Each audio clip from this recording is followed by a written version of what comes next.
Bueno,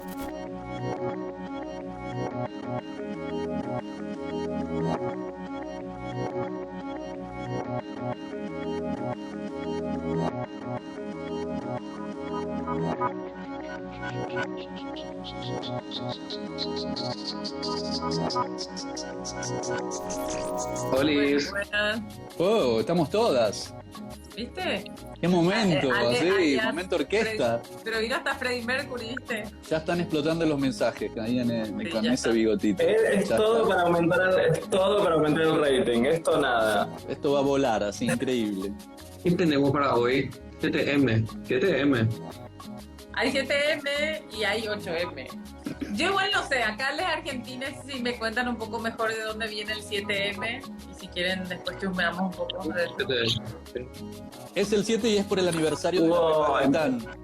Sí, que me parece que ese es un tema importante para hablar a nivel que nos pasa, digamos, como país. Porque si yo no me equivoco, el asesinato de la Pepa Gaitán, que era una lesbiana, que tenía una novia, y si no me acuerdo mal, creo que el suegro le pegó un tiro y la Sí, mató, Ale, ¿no? gracias a Ale que está escribiendo en el chat, dice fusilada por el padrastro de su novia. Claro, yo Fusilada conocía por el el caso, padre. Sí, sí. claro. Bueno, y lo que es interesante es que si yo no me equivoco, esto pasó en el año 2010 y pasó muy cerquita después de matrimonio y estaban declarando a la ciudad de Buenos Aires como ciudad gay friendly mundial, una cosa por el estilo, y como siempre, ¿no? Una cosa son los barrios de Palermo, Belgrano, Recoleta y otra cosa es el país.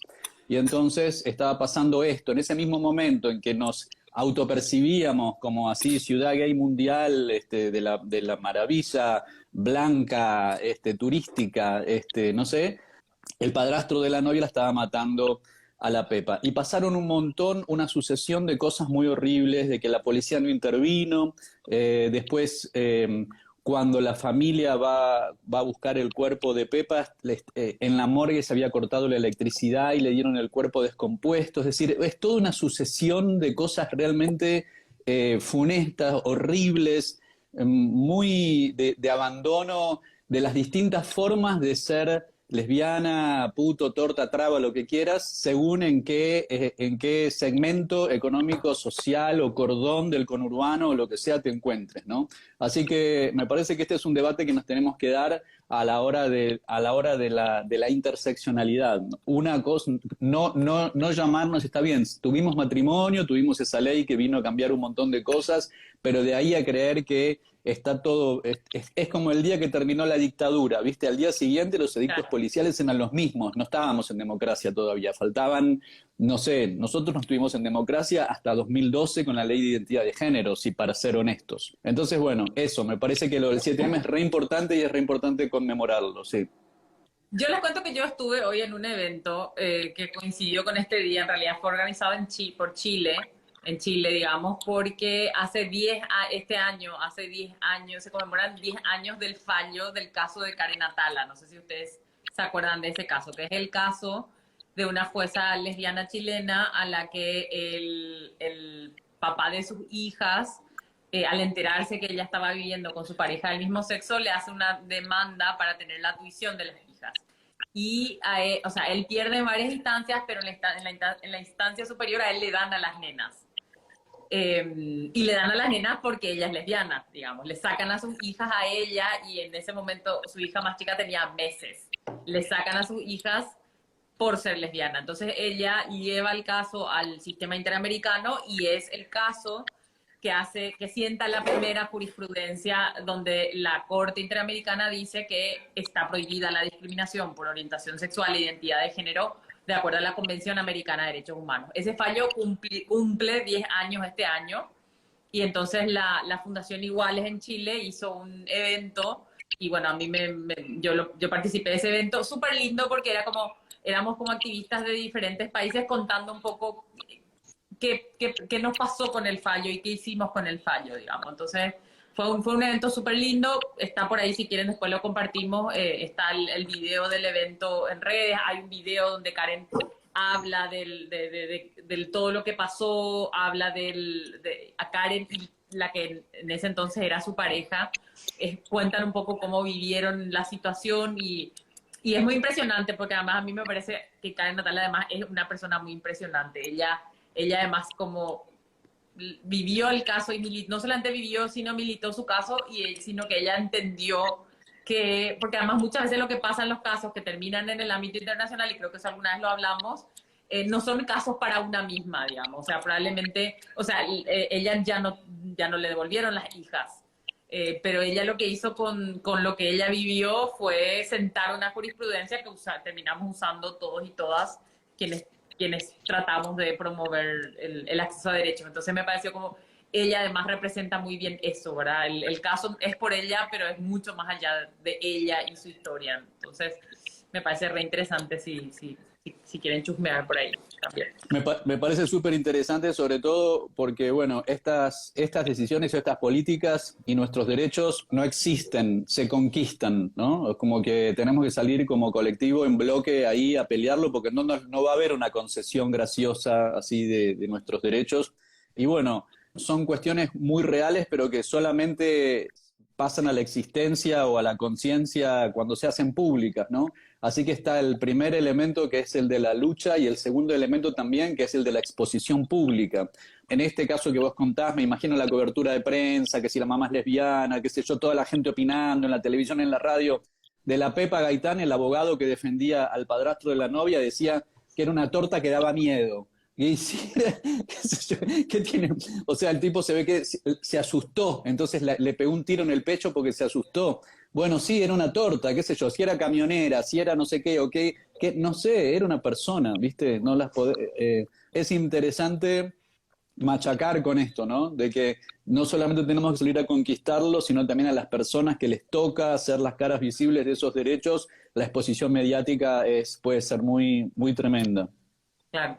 De hecho, Pero ella, bueno, o sea, a ella la sacan ella era jueza, imagínense, ella no estaba en Santiago de Chile, ella estaba en Temuco, que es como un pueblito.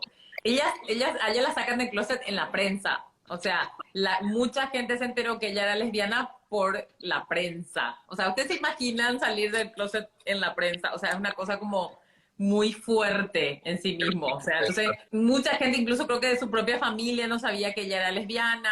O sea, fue una cosa espantosa y ella vivió todo eso estoicamente de alguna manera y hizo de eso y con ese dolor, digamos, y ese pasar, ella finalmente nos entregó una jurisprudencia súper importante también para todos y todas. Qué ocupado. Sí, Y mañana es el 8M. mañana es el 8M, otro 8M más, súper importante, o sea, muy importante además en este contexto de pérdida de derechos en todos los aspectos, entonces me parece que va a estar bueno, o sea, ahora en Asunción, ahora mismo está habiendo una tormenta de humo, estamos en el medio de varios cambios, o sea, esta semana se anunciaron nuevas subas del precio del combustible que impacta en todo.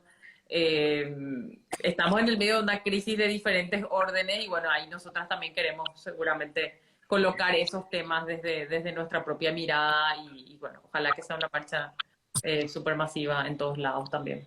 Bueno, y hay una discusión que yo ya la traigo acá, a ver, que quiero escuchar qué piensan. Que según yo ya tendría a esta altura, no tendríamos que estar teniendo esta discusión, pero todavía hay gente que tiene como diversas opiniones sobre el tema de los hombres en la marcha. ¿Qué piensan?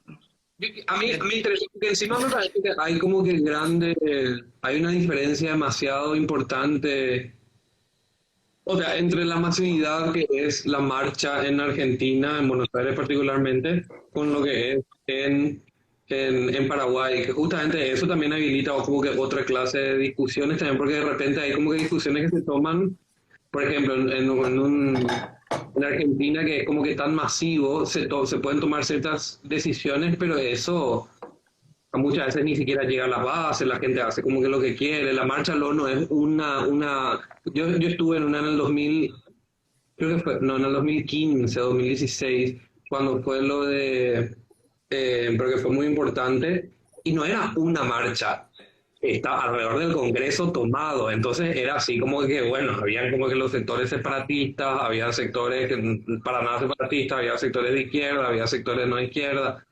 Era así como que una locura, que eso te permite también la masividad, que como que, bueno, yo opino esto y me voy como que a mi rancho. Acá, pero bueno, están así. Hay actividades de TERF abolicionistas en Asunción, te cuento. No sé si saben ya. Acá ya Acá hay ya hay, lo porque peor, la caracha llega. la caracha. Bueno, Ale, ¿qué querías decir mientras Nicolás se recupera? No, que, digamos, un poco lo que decía, lo que preguntabas, ¿no? De eso, y Nico que hablaba de las marchas acá. Digamos, me acuerdo, no sé si fue en el primer, no me acuerdo si en 2013 o 2014, que estaba muy fuerte la consigna de que no fueran hombres a la marcha.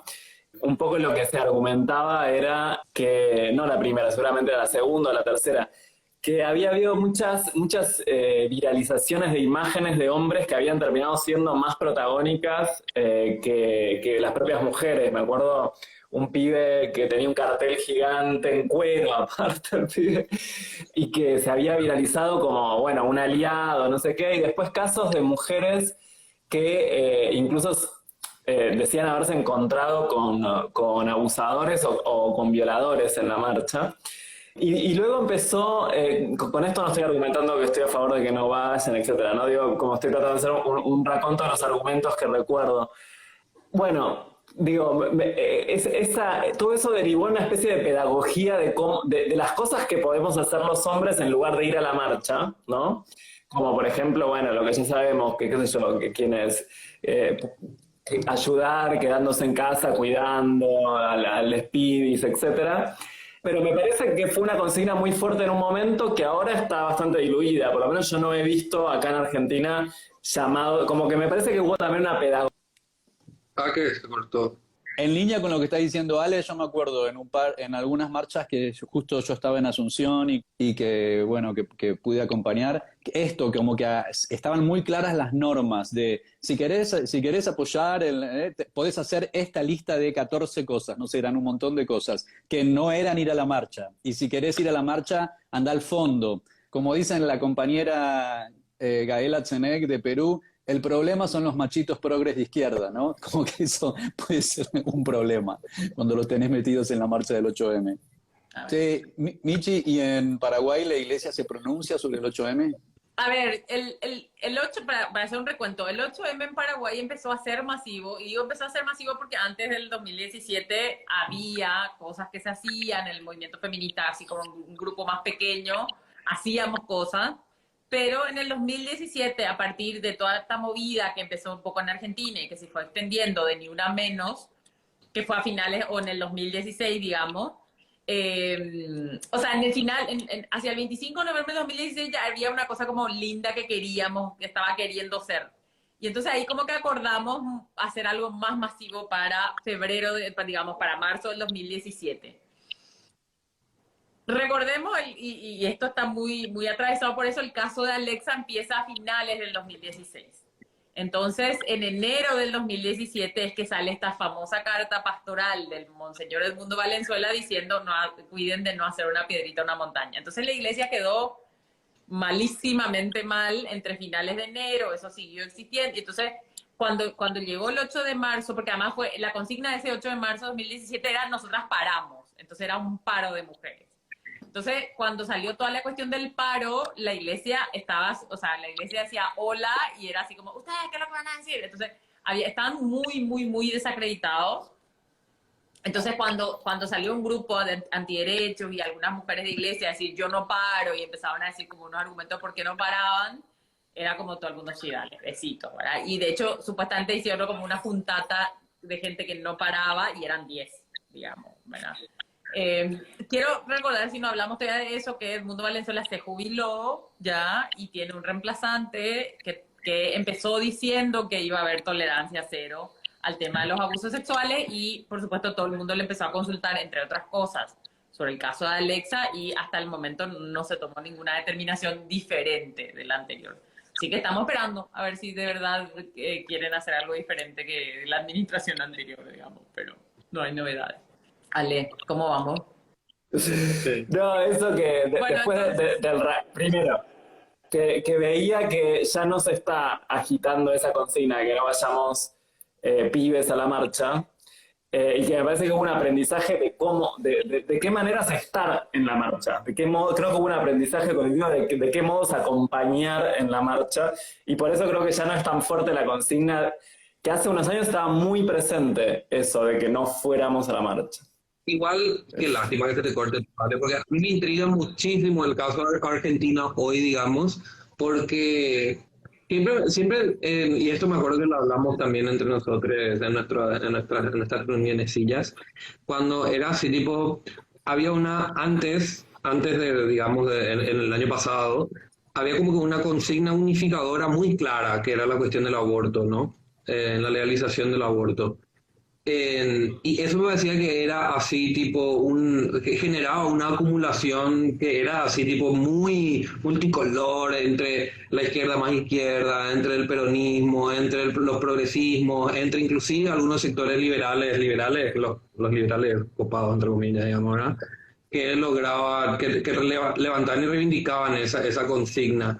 Me intriga saber, estaba pensando en qué llamativo sería, cuál va a ser como que la consigna aglutinadora en Argentina en torno a la cuestión del 8M, a la cuestión del feminismo.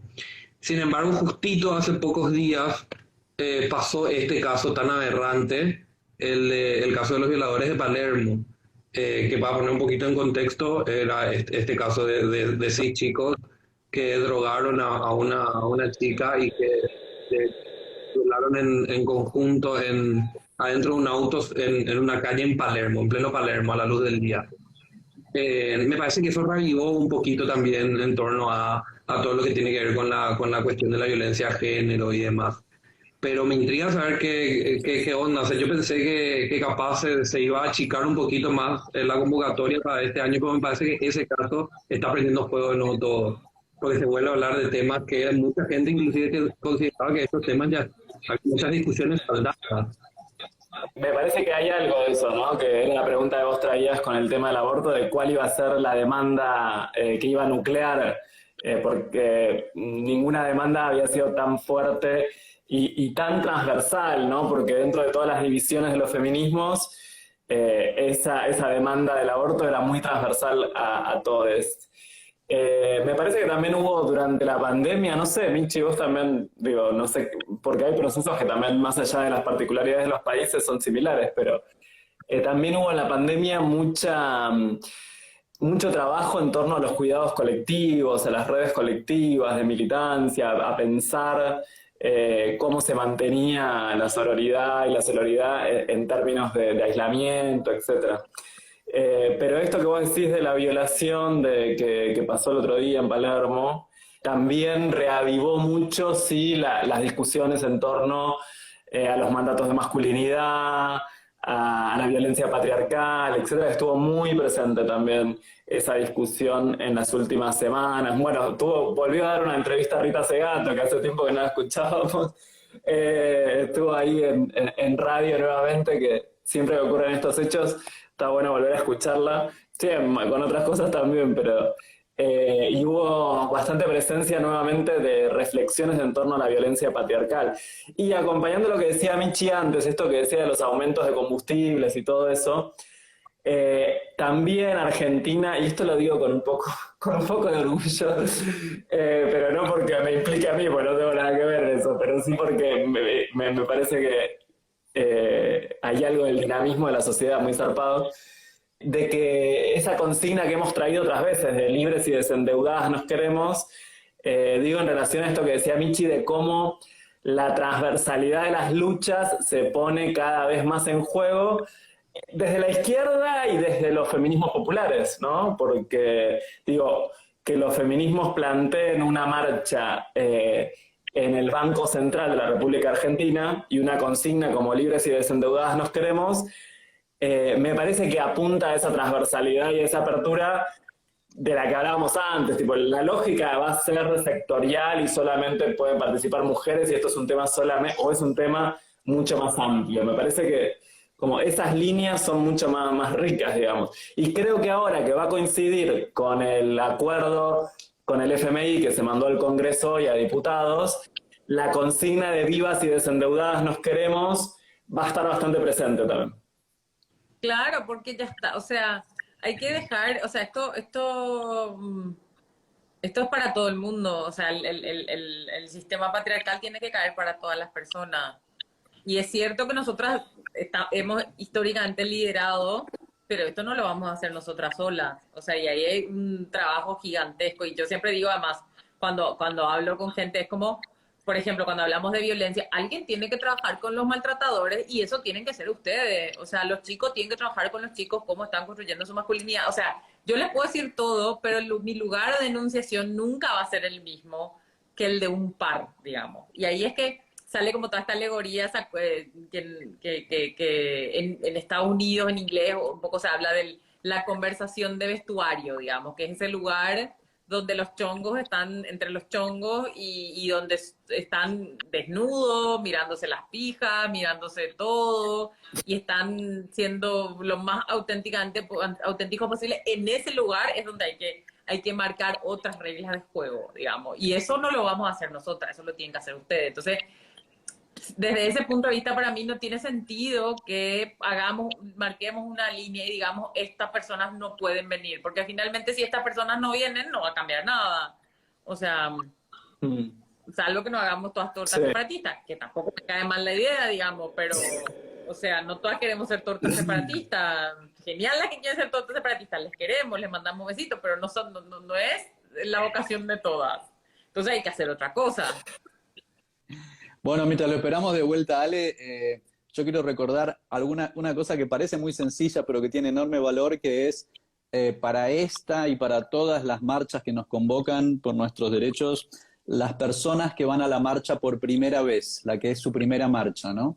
Y tratar de invitar, de convocar, no sé, a la sobrina, la que anda por ahí, ¿viste? La hija de la vecina, o bueno, porque cada vez la experiencia de la primera marcha, cuando yo la escucho en entrevistas o en blogs o en lo que sea, es muy fuerte, es muy emocionante, y ahí puede nacer un activista o una persona que va a luchar por los derechos, ¿no?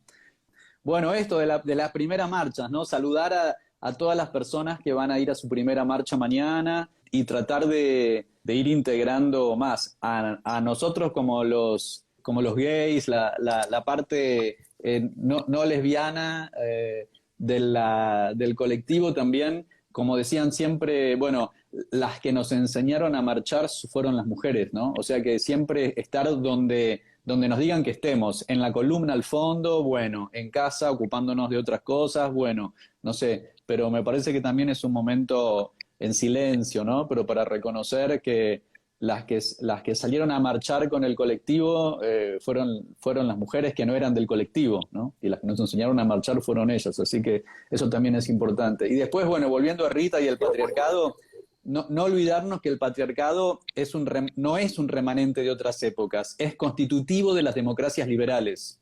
Entonces no es que, bueno, está cambiando porque esto nos viene de la época de la colonia. No está cambiando. Esto es esencial, central a las democracias liberales, ¿no? Liberales en el sentido del neoliberalismo. Así que estar atento también cómo pienso, ¿no? Si me manifiesto en contra del patriarcado, bueno, entonces reflejalo al momento del voto y en el resto de todas tus acciones. Que ahí nos conecta con el podcast que hicimos de homonacionalismo, bueno, y con los putos de derecha, ¿no? Los que se casan recontentos en el registro civil en Palermo y se van de luna de miel a un crucero por el Caribe, qué sé yo, y les chupa un huevo lo que pasa con el resto de las compañeras del colectivo, ¿no? Así que eso como un llamado a repensarnos desde ese lugar. Yo me pongo a pensar un poquito también en lo que son las marchas, o las marchas del orgullo, las marchas de la memoria, más que nada acá en Paraguay, ¿verdad? Me acuerdo que hubo alguien, ni siquiera fue algo así, tipo un fenómeno demasiado extendido, pero me acuerdo que hubo alguien que dijo, no, a estas marchas deberían ir solo la gente de la comunidad LGBT. Y yo me acuerdo que le respondí así, no, no, por favor, no, por favor, la gente que está leyendo que le siga a este personaje, sepan que por favor vengan, son bienvenidos, que queremos que estén, queremos conocer, queremos expandir lo que me hubiese servido a mí, que mis hermanos o que mi familia o que no sé, cosas se hayan ido a estas marchas, vean la presencia de todo lo que es la energía que se vive ahí también en la construcción colectiva, la necesidad que existe en transversalizar esa lucha, en expandir y también lo que sirve políticamente construir un cuerpo social que dé contingencia a, qué sé yo, un proyecto de ley, a una modificación de una ordenanza, etcétera, etcétera. Porque cuando esas marchas, independientemente de lo que sea marcha feminista, marcha de la comunidad LGBT, pueden ser marchas campesinas, marchas ecologistas, si vos le tenés a 5.000 personas en la calle, es algo que no podés ignorar. Si le tenés a 10.000, si le tenés a 15.000, si le tenés a 40.000, eso es algo que vos, ok, te tenés que sentar y tenés que negociar. Y eso me parece que se ve claramente en básicamente todos los momentos de la historia en la que justamente estas reivindicaciones se dieron como que bastante de abajo para arriba y se tuvieron que impulsar. O sea, hubiese Alberto Fernández hablado tan frontalmente a favor de la legalización del aborto si es que no estaban 80.000, 100.000 mujeres en las calles el año anterior, mujeres y todo lo otro que había también ahí, digamos. Probablemente no, porque es que así se da esa historia. La lucha no es esencialista, no es segregacionista esa lucha. Es que no puede ser, no es que no quiera, capaz que quiera, pero es que no puede ser. No se da de esa manera. Claro, sí. Igual yo quiero decir que cuando yo empecé a ir a la marcha en Paraguay yo era hetero, o sea, yo era una simple inmortal aliada nomás del movimiento, entonces por favor, uno nunca sabe, así que hay que apoyar las causas porque uno nunca sabe en qué momento la causa va a terminar siendo suya, así que por favor, toda la gente, porque todos y todas tenemos el potencial de algún momento ver el camino de la luz, así que por favor, sean todas y todes bienvenidos a todas las marchas. Sí, pero además así tejemos, o sea, a mí me pasa esto que vos decís, Nico, cuando quienes somos de la ciudad o de la capital acompañamos las luchas campesinas, las luchas que se supone que no tienen que ver directamente con nosotras, y nosotras también mandamos un mensaje. O sea, y tejemos unas alianzas súper lindas. O sea, a nosotras nos pasa, por ejemplo, que nuestras compañeras campesinas nos llaman, no sé, digamos, las abogadas feministas nos llaman cuando tienen dudas, cuando necesitan algo, confían en nosotras para algún criterio de algún tema que les interesa en el marco de lo que estén promoviendo. O sea, el estar ahí, el ponerle el cuerpo en el sentido más literal es algo que tiene es una forma de tejido político que después hace que todas las luchas sean mejores también, ¿verdad? Y después vemos, o sea, eso también, y yo creo que las mujeres hemos sido probablemente quienes más hemos entendido esto, o sea, las luchas de las campesinas son luchas de todas, las luchas que tienen que ver con el tema de los cuidados es de todas. No es mi tema preferido, pero la cuestión de la participación política de las mujeres también es una lucha de todas. Entonces, es como un lindo tejido que trata de superar la idea del compartimiento estanco y que busca de alguna manera decir, bueno, en la diversidad podemos estar unidas también, digamos. Claro, pero inclusive podemos estar unidas, pero, o sea, necesitamos estarlo a la hora de específicamente levantar ciertas consignas, o sea, tipo, porque hay muchísimas cuestiones, o sea, muchísimas cuestiones que tienen que ver con el nivel de la pureza, qué sé yo, la pureza de la consigna, que yo puedo llegar a entender perfectamente eso, pero eso a la hora de cómo convertir eso en una estrategia que efectivamente llegue a las calles y logre generar esa contingencia necesaria para impulsar un proyecto de ley o una insurrección, pero un proyecto de ley, o sea, tipo, eso no sé cómo decirte, eso no es absolutamente necesaria esa acumulación de poder y al fin y al cabo así se construye el poder popular, ponele, entre miles de otras cosas, pero eso, sí. Sí, y cuando la gente Sí. O No, sea, dale, por Nico. ejemplo, las consignas de izquierda y demás Son consignas que principalmente se identifican como obreras, campesinas, etcétera, etcétera.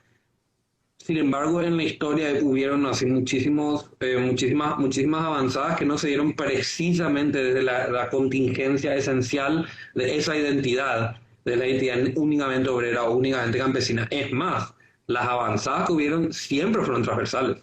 Cuando se da una avanzada importante, siempre es transversal. O sea, tipo, precisamente, no sé, me parece que hay muchísimos momentos y fenómenos en la historia que podemos analizar y todito, o sea, el esencialismo pierde todos sus argumentos en ese momento, ante ese prisma, digamos. Y también es volver a crear esos tejidos, esos lazos, como ustedes decían antes, que perdimos también como pautas del neoliberalismo, ¿no? Porque hay mucha gente que puede decir, bueno, yo no me siento una luchadora, no estoy para comprometerme tanto. Obvio, no todo el mundo, no todas las personas tienen que hacer ese tipo de trabajo, pero vení a la marcha, danos tu teléfono para el grupo de WhatsApp, para que sepamos lo que está pasando. Ya eso, y las compañeras después te van a ayudar a canalizar cuál es el tipo de apoyo o de ayuda que vos podés dar. Capaz es atender 2 horas por semana el teléfono. Puede ser una cosa así como mínima, porque muchas veces el tema del activismo se piensa que es entregarle tu vida a la lucha, y la verdad que muchas veces termina siendo eso, porque vas entrando en un camino que, bueno, que es muy apasionante y que es muy gratificante y que todo lo demás va perdiendo color o va perdiendo interés, pero también siempre es bueno la compañera Analía Más, que la adoramos, que siempre habla de esto, gran agitadora mundial, eh, esto, ¿no? De convocar otra vez a la persona que va a ir a su primera marcha mañana. Bueno, mira, mira, podés ayudar de esta manera. Hay cosas como muy pequeñitas que se pueden empezar a hacer y que eso es lo que va ayudando a volver a recrear ese tejido social o esos lazos o esos vínculos que si no el sistema neoliberal te hace creer que solo existen dentro de la familia nuclear biológica y que, bueno, casate y tené hijos porque si no vas a quedar solo como un perro, nadie te va a ayudar el día de mañana y trabaja mucho porque necesitas la plata y no hagas más nada. De casa al trabajo, trabajo a casa, reproducir el sistema y tener chicos que necesitamos mano de obra barata. Y entonces, bueno, hay una salida a todo ese modelo, ¿no? Hay otra nueva forma de repensar todo eso. Y ir a la marcha mañana, la compañera que está ahí en la casa, que no sé qué, o la vecina que dijo, bueno, capaz voy, pero no estoy segura. Bueno, eso puede ser un primer paso para una transformación vital, así que es, bueno, para toda la vida, ¿no? Y poder entrar en un espacio realmente de gozo y de la alegría de estar vivo, ¿no? Y de poder luchar por tratar de cambiar un poco este sistema que es de opresión y que no es una opresión que ha existido siempre. Se puede vivir fuera de un modelo de opresión. Nos hacen creer que este es el único modelo, que es esto, ¿no? Por eso también es otro de los trucos del patriarcado. Sí.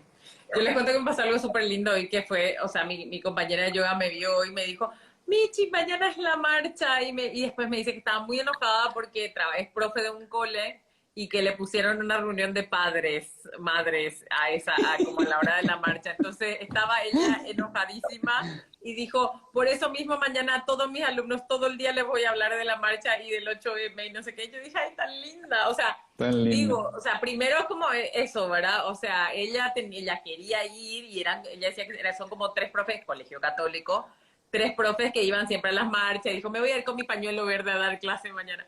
Entonces me pareció tan lindo como la idea de la venganza de ella va a ser hablar del tema, digamos, aunque ella no pueda estar en la marcha. Y me pareció súper lindo, me dio mucha ternura. O sea, creo que también y en el fondo se trata de eso. Hay situaciones que una no puede manejar, digamos, pero desde el lugar que te toque, si hay algo que puedes hacer, hacelo. Si mañana por alguna razón no puedes ir a la marcha, no sé, manifestate en redes, ve qué puedes hacer. Algo siempre hay que hacer, creo, y se puede hacer de alguna manera para apoyar. Entonces yo ahí sí banco un poco de esto de, si sos un chico y podés no ir a la marcha y podés cuidar al hijo, hija, hije de alguien para que pueda ir, hacelo, digamos.